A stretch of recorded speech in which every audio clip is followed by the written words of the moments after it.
It is time now for today's Strawberry Letter. And if you need advice on relationships, work, sex, dating, parenting, and more, please submit your Strawberry Letter to steveharveyfm.com and click Submit Strawberry Letter. We could be reading your letter live on the air, just like we're going to read this one right here, right now. And you never know, it could be yours.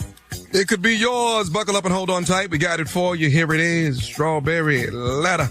All right, nephew, thank you. Subject, I'm in the middle of some mess. Dear Steve and Shirley, I've always hated technology, and here's why. The darn camera at the front door of our house caused a huge misunderstanding. My husband's daughter had her first child, and the baby came early, so my husband rushed out to Colorado to help her assemble the baby's crib and do other little things to get the house ready for the baby. I stayed behind because our 15-year-old was getting ready to go back to school. In the process of running around with my son for back to school shopping, I fell at the mall and I sprained my ankle. My husband told his friend and his friend's wife to check on me. My friend met me at home on the day it happened. So his friend met me at home on the day it happened so he could help me get into the house. He also brought my son and I a couple of pizzas. My husband saw him on the cameras and called to thank him. At least that's what he told me he did. But when my husband called me, he was going off on me. He said I never should have let his friend come into the house if he didn't have his wife with him. Our son was in the house and I was wearing a brace on my leg, so I'm not sure why my husband was so upset. The next day, after his friend dropped by to pick my son up, to take him to meet his girlfriend at the movies, I got a call from my husband. And again, he yelled at me, but he didn't say a word to his friend. I don't understand why he doesn't trust his friend, but he asked him to check on me after my injury. What does it matter if the man's wife didn't come with him? I don't want his friend. The front door camera has put me in the middle of some mess. It was completely innocent. Why is my husband taking it out on me? All out on me. Well, simply because men don't like other men in the house alone with their wives when they are not there. It's just that simple. Although your case is quite different because you were incapacitated at the time, it didn't matter to your husband. Even though he called a friend, it still didn't matter. And let me say this, it's not that your husband doesn't trust you. He probably doesn't trust his friend or any other man up around his wife when he's away. That's just how it is. Because if anything happens, he's all the way in Colorado. He can't do anything about it. We all know accidents can happen, of course, in life. And he shouldn't have yelled at you, but he was just being a man. Yes, it was overprotective and jealous behavior on his part. So thank God he knows now that you and his friend didn't do anything with each other. But the yelling at you, I don't like that. He was wrong for that. He could have let you know that he didn't want another man in the house while he was away. And he could have asked you to please make sure that his wife came with him. But again, you were incapacitated at the time. He was mad about it, your husband, and thought you should have known better. And what he said came out unfiltered. Steve? This letter is really kind of crazy because this is all because of the husband. Mm-hmm. Mm-hmm. Everything in this letter is because of the request that the husband made. Now, Shirley's absolutely correct, and men don't like other men in their house when they're not there. You know, I ain't got no friends can come visit my house and I ain't home. Sit around, I'm going in here and talk to Margie. No, partner, what you talking about? But he invited this. You got hurt, you sprained your ankle, you got a knee brace. Y'all's daughter had her first child. And the baby came early, so my husband rushed out to Colorado to help her assemble the baby's crib and do other things to get the house ready for the baby. Where did daddy at for the baby? Where did baby daddy at in this letter? I don't know. So I guess she's single. I guess her and the guy fell out. I don't know. That ain't really what the letter's about, but I was curious. Where did baby daddy at? Why you got to fly all the way to Colorado to put together a baby bag? I don't understand that. Anyway. So he knew he had to leave, and you stayed behind because y'all's 15-year-old was getting ready to go back to school. Now, you done hurt yourself. Then your husband told his friend and his friend's wife to check on me. His friend met me at home on the day it happened so he could help me get into the house. He also bought my son and I a couple of pizzas. My husband saw him on the cameras and called to thank him. At least that's what he told me. But when he called you, he was going off on me. He said you should have never let his friend come in the house if he didn't have his wife with him. Well, I understand what he's saying, but ain't you the one that asked your friend to do this? You the one. And the man's wife was okay with him going over there without her, because he was taking a couple of pizzas over there for her and the son, and he was helping you get in the house.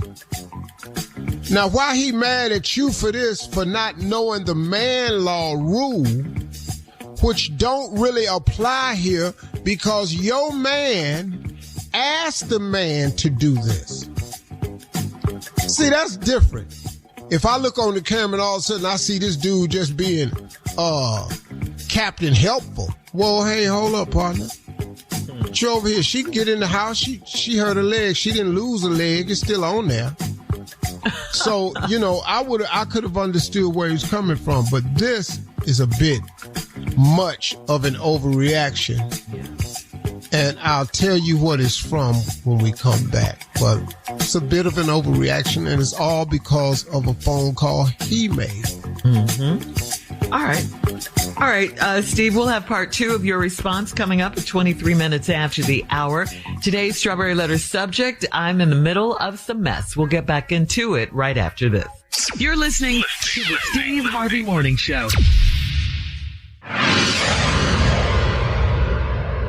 Get into the Hyundai Getaway Sales event and get away with the deal so right it almost feels wrong. Right now, get huge savings on our popular models, including our adventure-ready SUVs like the Hyundai Santa Fe, or go all-electric with America's most awarded EV lineup like the Ioniq 5 or Ioniq 6. Get down to your local Hyundai dealer and get away with a great deal only during the Hyundai Getaway Sale event. Visit HyundaiUSA.com for details.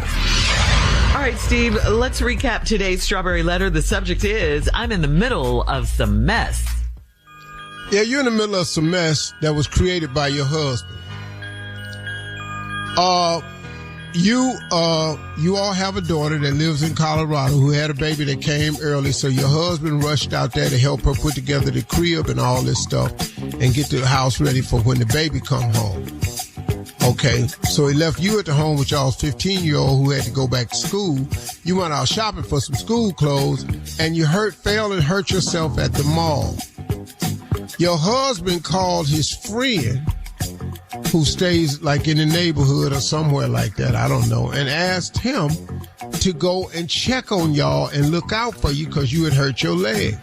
So in coming from the hospital, the friend anticipates you may need help getting out the car, so he's over there to meet you when you get out the car to help you up the steps or however your house is set up. And he bought a couple pizzas for you and your son to eat. Your husband sees this on the doorbell camera, calls the man and thanks him, but then he calls you and goes off because you let a man in the house where he wasn't there. Your husband called this man and asked him and his wife to check on you. Now, he mad at you because you let the man in the house. You don't understand the rule. Men don't like men in their house when they're not there. But he asked the guy to help out. So at least he was aware. Now, if he was unaware of the man coming over to the house, that's another thing. But he was aware. So now, but you in there tripping because you trying to figure out your son was in the house with y'all. You wearing a brace on your leg, so I'm not sure why your husband was upset. The next day, his friend dropped by to pick up my son, y'all's son, to take him to meet his girlfriend at the movies.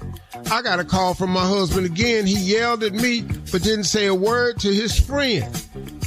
I don't understand why he doesn't trust his friend, but he asked him to check on me after my injury. What does it matter if the man's wife didn't come with him? I don't want his friend. The front door camera has put me in the middle of some mess, and it's completely innocent. Why is my husband taking it all out on me?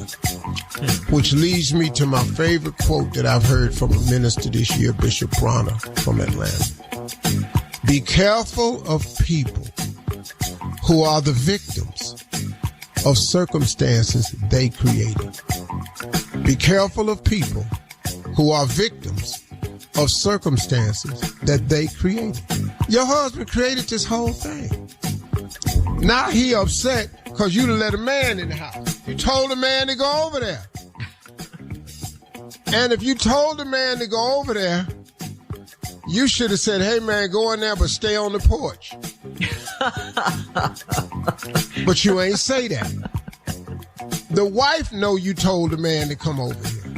Now, had you not said that, she may have said, oh no, we good. No, we okay. We don't need her. No, you don't have to help me in the house. No, I'm okay. But you sent him over there. The only thing I can tell you is there's a form of insecurity going on here. Now, there's a man code that we don't like men in our house, but you invited the guy over there. You told him to go over there and look in on him. The man's wife ain't having no problem with him going over there. But you do. I think it's backwards. I think this is an easy one for you to say, hey, look, I'm so confused. You told him to come over. You told me you told him to come over.